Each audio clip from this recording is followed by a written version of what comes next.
That's an URL.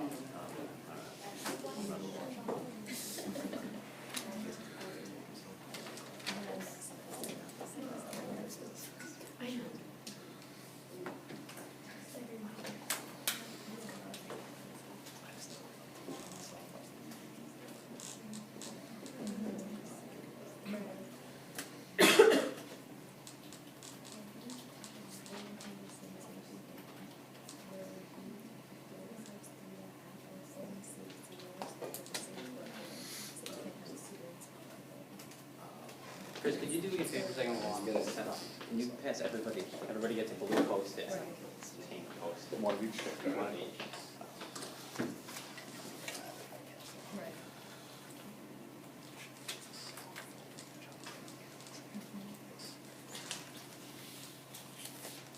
Thank you, Chris. Welcome.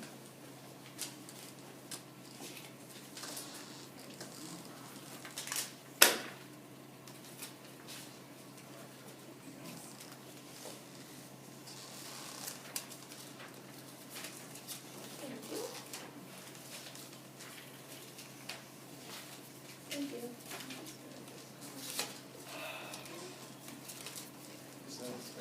I'm not really sure.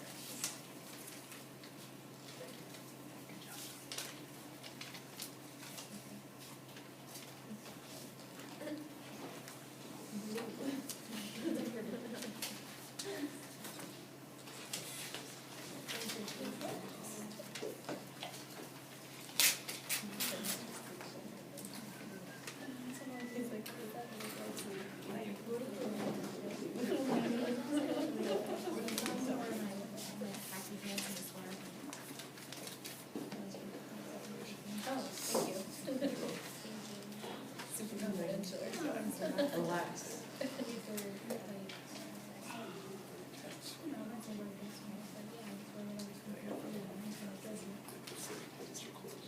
I know. You also want to know.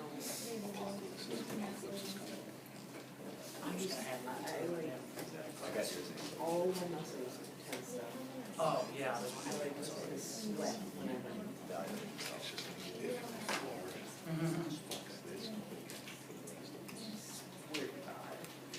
Blow up for us. Yeah, you can just do like Sweetback has that plan. Find a full line and shop that. Yep. You see that? What is it, like Comet commercial for Sonic, where there's like name another planet or Yes. I usually hate those commercials, but that was pretty good. And it basically summarized the election process. He still has to win all 5 states. But if he loses, Okay.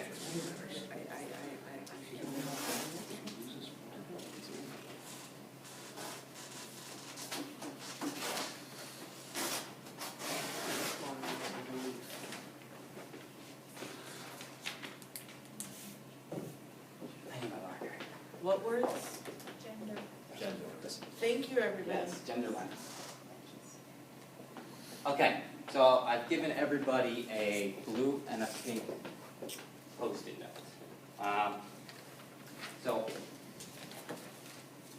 Do you need your book, Eric? I'll get it in a second. So I'm gonna show you guys a series of words, one at a time. As they appear, I want you to hold up the word that you first associate, the gender you first associate the word with. So if you see a word and you immediately think that's a male word, you put up blue. If you think of female, that's with, if you associate it with female, you're gonna put up pink.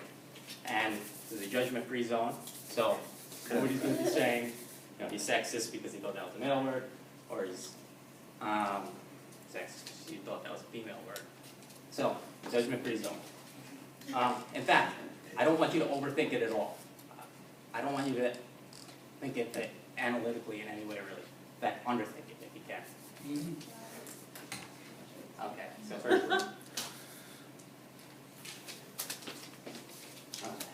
2, 3. This is the judgment-free zone. No, it's not, I just immediately Oh, started wait. thinking like Wait, so don't do that. the female Don't do that. cycle and pregnancy. So that's 11? 11 and 1? What? Men couldn't do that. Hammer. That's 11.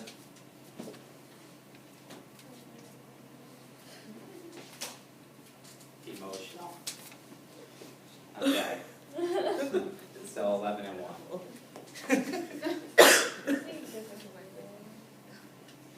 just gonna, I forgot to write though. That's emotional and hammer.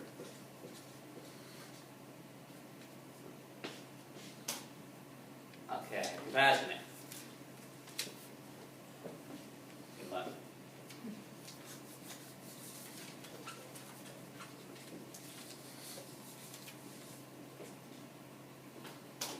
Aggressive.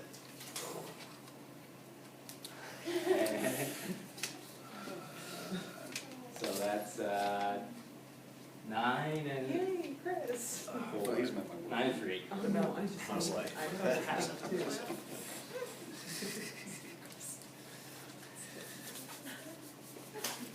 Soft. Okay, that's 11.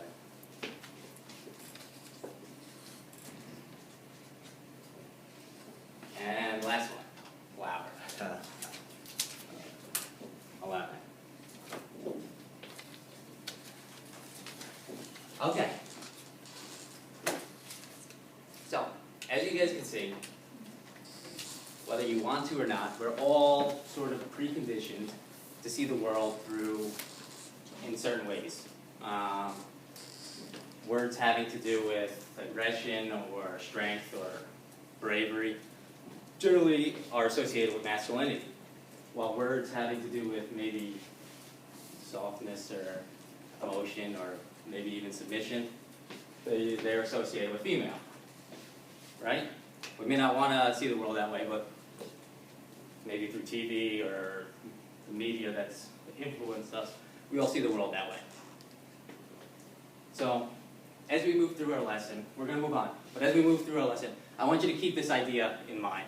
The idea that, that we're all sort of preconditioned to see the world in certain ways. Like everything we view is like, that's a male, that's female. Okay. So, can everyone turn to page 131 in their keys? We're going to close read a passage real quick.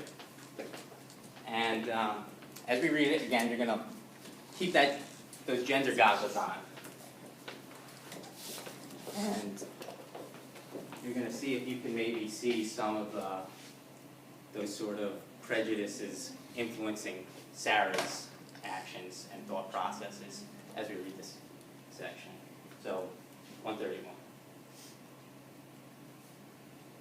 Okay. So this is the section, Sarah's in Mr. Reese's therapy office, and they're talking about Emma, right? And then Sarah faints. And this is the section right after that, so she's just coming to. So it's about halfway down page 131, and it starts with she moves. Everybody there? She moves away, and I go to sit up, but the rest of my body is cold and watery too, and heavy. So I stay down. I stare at the line of paint, at the turning point from the wall to the ceiling. I never faint. I'm not a fainter. I always kind of wanted to. It's such a girly, old-fashioned thing to do, to swoon. Some guy is supposed to catch you. I mean, it would have, excuse me, it would be better if it happened that way. This is just stupid. It's this terrible heat, I think, vaguely. Or maybe Teresa just said that. Okay. So again, we're going to look at that section. We're going to try and figure out maybe how she's being influenced by certain preconceived notions about what she believes, how the media has influenced her to see gender in a certain way, and how that has influenced her behavior and thought process. So, just to start, what does it mean to swoon? you guys can look up the technical definition, or, go ahead, Be John. swept off your feet. To be set to talk feet. Does someone want to look up the technical definition real quick? Faint from extreme emotion. To faint from extreme emotion, right? Now, what does it mean to faint? Collapse. To collapse, right? Does it have from a physical ailment, right? It's a sickness, right? So, why do you think Sarah wants to swoon? Is she some sort of sick person? Does she take pleasure from pain, do you think? So what do you think, why do you think she desires that? Because like to swoon is been like it's been romanticized, so like they kind of blend it up to make you think like if there's a connection to like a relationship with another person there, it's like strong emotions of love or something like that. Okay, so she wants a romantic relationship with someone. Okay. She says specifically she wants to swoon into a man's arms. Does anybody have any idea why she wants to swoon into a man's arms? Go ahead. Because it's almost like a fairy tale, like it's like Prince Charming, like, and she wants to feel like maybe protected with that male presence that women are vulnerable, and like most fairy tales, Prince Charming saves the princess. Go ahead, you want to add to that? Yeah, she even uses the word old-fashioned, like meaning Yeah. that she's seen this before and she wants that. Excellent, yeah. That's actually what I was going to bring up next. So, you guys kind of already came to this point, but when the fainter falls into another person's arms, say the catchy, well, what is happening there? Like, could you say that person is saving the person who's falling? Yeah. Right? So it's sort of like she wants to be protected. It's like you guys already hit on it perfectly. So now think about the gender association activity we just did before with the colors for a moment. Think about how our brains are hardwired to see the world in certain ways. Males are strong and brave, females are soft and emotional. Do you think there's a certain societal expectation for those behaviors? Go ahead, Chris. I think there's both a societal expectation, but I noticed that not just our expectation of who it would be that was engaged in those activities or dealing with those items, but our perception of the words. I noticed the only time I felt myself going against what everyone else was saying was when there was some kind of personal connection. So the only time the societal norm didn't fit was when I was able to connect it to something personally for me. And then I'd go against. So if somebody thought it was a female word and I said it was a male word, it's because the personal overrode the societal. But every other time without thinking, the societal ruled. Yeah, so you were always, so you had that in your mind, but every time you switched, it was because Like I noticed, you were going against the right. group. Okay, good. So you all sort of have that built into you, and Sarah has that built into her too, right? We can see that with her desire to swoon. Do you think any good can come from such an expectation? Generally, not specific to the book, not specific to Sarah. Can any good come from such an expectation? Go ahead, John. Yeah, I mean, yeah, I do think some good. I don't think it's good to stereotype people one way or the other, but I think that there is strength in both these characteristics, right? There's strength in for the guy, obviously, to being able to protect a woman, and I think that I think some good can come from it. I think the bad part is when you stereotype all women are like this, all males are like this. But the dynamic isn't necessarily a bad dynamic all the time. Okay. Well, just what can be some of the positive outcomes from it? You can have a nice, happy family with a strong man and a woman who does, who's happy. Yeah. Well, all right, maybe I'm stepping down a slippery slope here. Yeah, I don't think it's bad in every single case, right? Yeah, I'll go the other way around. You can have a woman who works and the guy who cooks and cleans, and that can work Right. out well too. Right? Yeah, I agree with John too, because, and personally in my relationship with my boyfriend, he's like strong and he likes to be that sort of masculine guy, and I let him, and I feel like it's still, like, he appreciates who I am, and he still, like, sees that sort of strength in me in a different way, I Mhm. guess, so I don't know if that. So it's, you're drawing, he sees strength in a different way, even though you behave that certain expected way? Like, he's, like, I would say traditional and, like, opening the door and wanting to be very respectful and being chivalrous, and it, like, in a sense, like, I have, you know, strength in a different way, like, academic-wise, but he's, like, working-wise, he likes to, Right, so you're saying that you have different, they both work together, yeah, right? so that could be, like, a positive, I guess. Okay. Okay, we're gonna go back to the book for a second. Does any good come of it for Sarah? Like, what happens to Sarah because of this sort of desire to be, this dependency on having a boyfriend? So sort of her whole identity, at least to start the book, is she needs a boyfriend, right? And that's, everything she does is driven to get a boyfriend. So what does that desire lead to?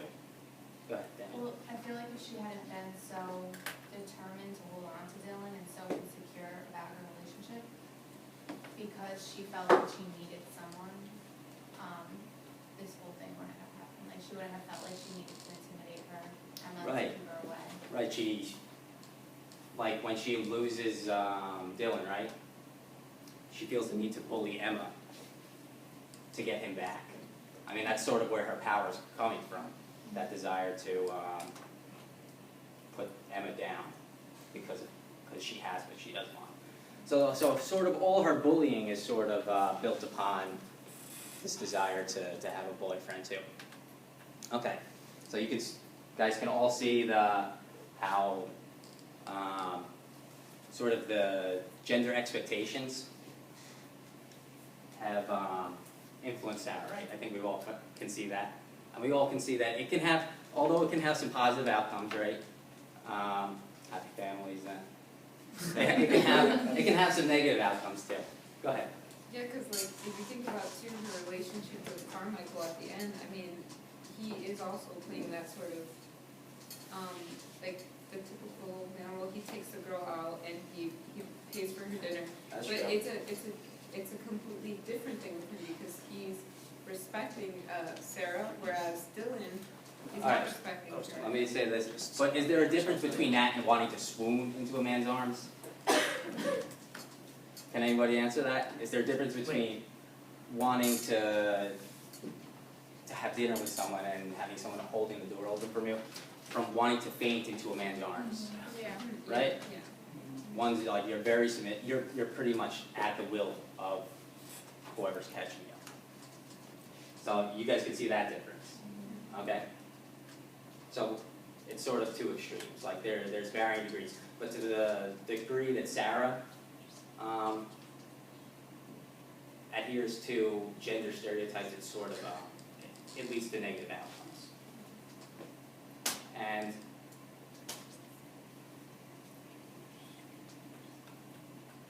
okay, so here's some videos. Like I was talking about how the media can influence Sarah. I mean, maybe Sarah has seen some of these movies. Sleeping Beauty. I think it's Sleeping Beauty, right? Snow White. Plus no. So what's happening there in that photo? Does anybody remember Snow White? The kiss is gonna wake her up. Yeah, True love's she's completely submissive there. She's basically dead to the world unless a man kisses her, right? That's not a good situation. Which one is that in the upper left-hand corner? What is I that? don't know. I did a Google Oh, search for alright. it. I'm pretty sure that's from a movie. This is a stock photo. That's. The bottom right is a stock photo?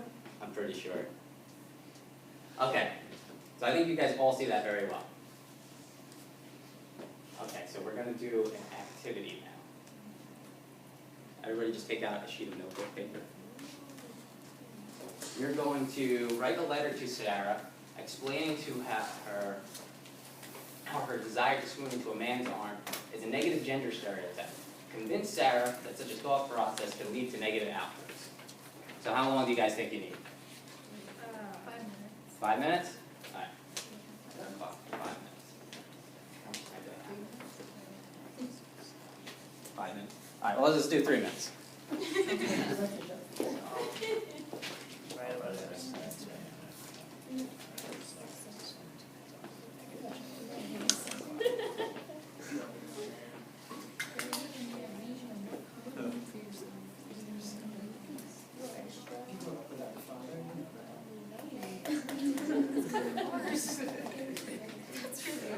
Someone put that in the letter.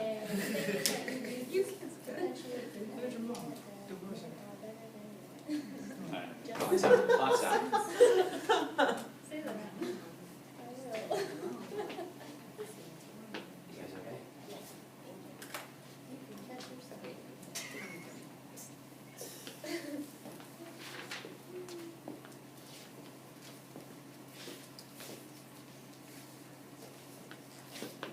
Seeing lots of writing, that's good.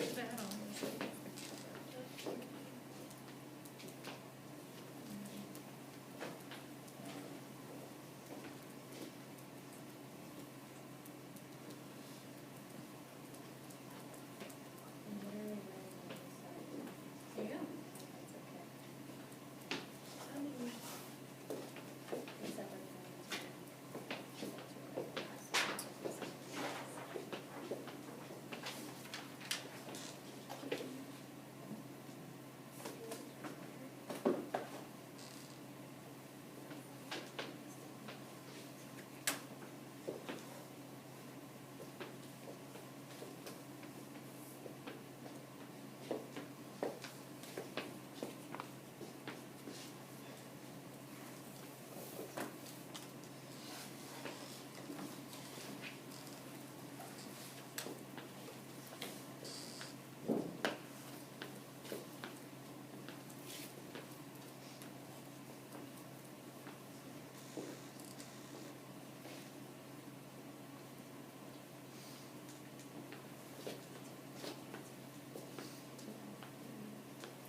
Okay, 1 minute.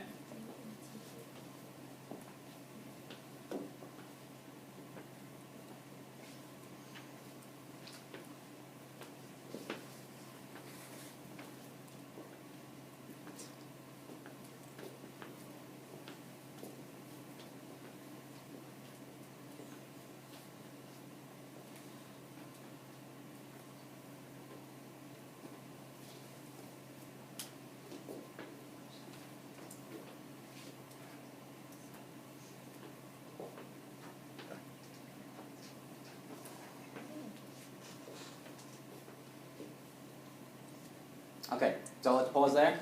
Does anybody want to share out? Anybody feel good about their letter to Sarah? Go ahead. All right, I said you are a strong woman, you've been through a lot, and come out swinging. You deserve a man that will treat you like an equal. That Dylan is no good for you. Find someone you have something more in common with. Okay, good. I know nothing but trouble, sir. So you're telling Sarah that she doesn't even really have anything in common with Dylan. She should look more within herself to find someone she's more compatible with. I was saying, the story, I was kind of, at the end of the story, she's been through a lot, but she kind of survived through it well. She's a strong girl, and she doesn't need to necessarily have a man to Yeah, swoon. excellent. Thank you. Anyone else wanna? But if she wants one, that's good too. Go ahead. I didn't really finish, but I wrote, Dear Sarah, women have worked for hundreds of years to try and move past these ancient ideas that women are weaker sex and need protecting. Although I understand you want to feel loved and protected, you shouldn't diminish your own strength by trying to look like you need a man's protection. Good, thank you. Anyone else wanna add one more? Okay. Alright, good job, guys. I think we did well today, and we built our gender goggles, and I think we can all see the world with a little bit more clarity, and I think you demonstrated that with your letters. Thank you, John. Danielle?